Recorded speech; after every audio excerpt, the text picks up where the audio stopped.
Hi, hello, നമസ്കാരം.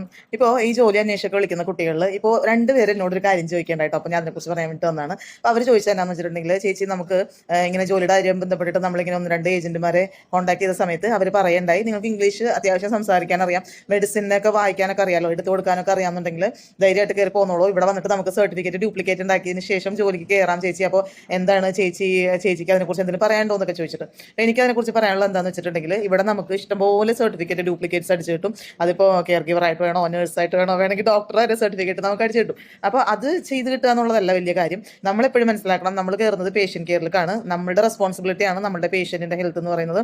എന്തെങ്കിലും ഭാവിയിൽ ഒരു ചെറിയ വീഴ്ച നമ്മുടെ കയ്യിൽ നിന്ന് സംഭവിച്ചിട്ടുണ്ടെങ്കിൽ നമ്മൾ ഈ സർട്ടിഫിക്കറ്റ് ലീഗലി നമ്മളൊരു ഇഷ്യൂ നമുക്ക് വന്നു കഴിഞ്ഞാൽ നമ്മൾ ഈ സർട്ടിഫിക്കറ്റ്സ് സബ്മിറ്റ് ചെയ്യേണ്ടി വരും. ആ സമയത്ത് ഈ സർട്ടിഫിക്കറ്റ് ഡ്യൂപ്ലിക്കേറ്റ് ആണെന്ന് അറിഞ്ഞിട്ടുണ്ടെങ്കിൽ അതിൻ്റെ ഭവിഷ്യത്ത് വളരെ വലുതായിരിക്കും. നമ്മുടെ നാട് മാതിരിയുള്ള നിയമമല്ല, അത് എല്ലാവർക്കും അറിയാമെന്ന് എനിക്ക് തോന്നുന്നു. പിന്നെ അതുപോലെ തന്നെ ഇവിടെ ഇടക്കിടക്ക് ചെക്കിംഗ് ഒക്കെ വരാറുണ്ട് കേട്ടോ. അപ്പം കഴിഞ്ഞ 2 മാസം മുന്നേ ഇവിടെ പല മേഖലകളിലും, പൊതുമേഖലകളിലും പ്രൈവറ്റ് സെക്ടറിലും ഒക്കെ വർക്ക് ചെയ്യുന്ന പല ആളുകളുടെയും വെരിഫിക്കേഷൻ വരെയും അത് തന്നെ ഒരുപാട് ആളുകളും എന്താ പറയുക ഡ്യൂപ്ലിക്കേറ്റ് സർട്ടിഫിക്കറ്റിൽ വർക്ക് ചെയ്യുന്നതായിട്ട് കണ്ടിട്ട് അവരെ ജോലിയിൽ നിന്ന് പിരിച്ചിടുകയും ഡീപ്പോർട്ട് ചെയ്യുകയൊക്കെ ചെയ്തു. പിന്നെ ലാസ്റ്റ് മന്തിൽ ഇങ്ങനെ നോട്ടീസ് കൊടുക്കുകയൊക്കെ ചെയ്തു.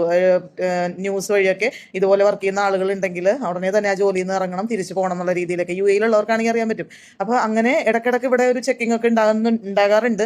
ഹോം കെയറിൽ ഉണ്ടാകുമെന്ന് എനിക്കറിയില്ല. പക്ഷേ നമ്മളിരിക്കുന്ന പേഷ്യൻ്റ് കെയറിലിരിക്കുമ്പോൾ എന്തെങ്കിലും ഒരു ബുദ്ധിമുട്ട് നമ്മളുടെ സൈഡിൽ നിന്ന് നമ്മുടെ പേഷ്യൻറ്റ് സംഭവിച്ചിട്ടുണ്ടെങ്കിൽ തീർച്ചയായിട്ടും ആ സമയത്ത് നമ്മൾ നമ്മുടെ സർട്ടിഫിക്കറ്റ് കാണിക്കേണ്ടി വരും. അല്ലെങ്കിൽ ഒരു ലീഗലായിട്ടുള്ള എന്തെങ്കിലും ഒരു കാര്യം നമ്മൾ ഫേസ് ചെയ്യേണ്ടി വന്നാൽ തീർച്ചയായിട്ടും അത് എന്താ പറയുക, നമുക്ക് വളരെ ബുദ്ധിമുട്ടായിട്ടുള്ള രീതിയിലാണ് അന്ന് അവസാനിക്കുള്ളൂ. കാരണം ഈ പറയുന്ന ഏജന്റുമാരോ ആരും നമ്മുടെ കൂടെ ഉണ്ടാവില്ല നമുക്ക് എന്തെങ്കിലും ഒരു പ്രശ്നം ഇവിടെ വന്നു കഴിയുമ്പോൾ. അപ്പോൾ അതുകൊണ്ട് എനിക്ക് എല്ലാവരോടും പറയാനുള്ളത്, ചെറിയൊരു കോഴ്സ് ആണെങ്കിൽ കൂടെ അത് പഠിച്ചതിന് ശേഷം അതുമായി ബന്ധപ്പെട്ട് നമ്മുടെ ജെന്യുവൻ ആയിട്ടുള്ള സർട്ടിഫിക്കറ്റ്സ് മാത്രം സബ്മിറ്റ് ചെയ്തുകൊണ്ട് ജോലിക്ക് കയറുക. ഇപ്പം ചില ആളുകൾ കെയർ ഗിവർ ജോബിനുള്ളത് പഠിച്ചിട്ടുണ്ടാവും, അങ്ങനെയുള്ള കോഴ്സുകൾ.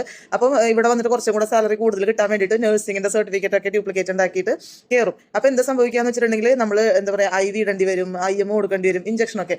അപ്പോൾ അത് ശരിക്കും പറഞ്ഞാൽ ഇവിടെ സർട്ടിഫൈഡ് ആയിട്ടുള്ള നഴ്സിന് മാത്രമേ ചെയ്യാൻ പാടുള്ളൂ. അങ്ങനെ നമ്മൾ ചെയ്യുന്ന സമയത്ത് എന്തെങ്കിലും ഒരു ബുദ്ധിമുട്ട് വന്ന് പോയിട്ടുണ്ടെങ്കിൽ അതിൻ്റെ കോൺസിക്വൻസസ് വലുതായിരിക്കും. അപ്പോൾ എപ്പോഴും അത് മനസ്സിലാക്കുക. ഇങ്ങനെയുള്ള വള്ളി കേസുകളൊന്നും പിടിക്കാതെ നമുക്ക് ചെറിയ ജോലിയാണെങ്കിലും അത് മതിയല്ലോ. നമ്മൾ ഒരു 2 വർഷമൊക്കെ ഇവിടെ നിന്ന് കഴിഞ്ഞ് നമ്മൾ ലാംഗ്വേജ് ഒക്കെ പഠിച്ച് കഴിയുമ്പോൾ നമുക്ക് അടുത്തടുത്ത സ്ഥലങ്ങളിൽ കൂടുതൽ സാലറിക്കൊക്കെ നമുക്ക് ജോലി കിട്ടും. അപ്പോൾ അതുകൊണ്ട് എല്ലാവരും അങ്ങനെയുള്ള വഴികൾ തിരഞ്ഞെടുത്ത് വരിക. ഒരിക്കലും ഇങ്ങനെയുള്ള വള്ളികളൊക്കെ പിടിച്ച് വന്നിട്ടുണ്ടെങ്കിൽ അവസാനം നമ്മൾ മാത്രമേ ഉണ്ടാവുള്ളൂ ഇതൊക്കെ സഫർ ചെയ്യാനായിട്ട്, ഇതിൻ്റെ കോൺസിക്വൻസസ് ഫേസ് ചെയ്യാൻ. അപ്പോൾ എനിക്ക് ഇതാണ് പറയാനുള്ളത് ഇങ്ങനെ ചോദിക്കുന്ന ആളുകളോട്.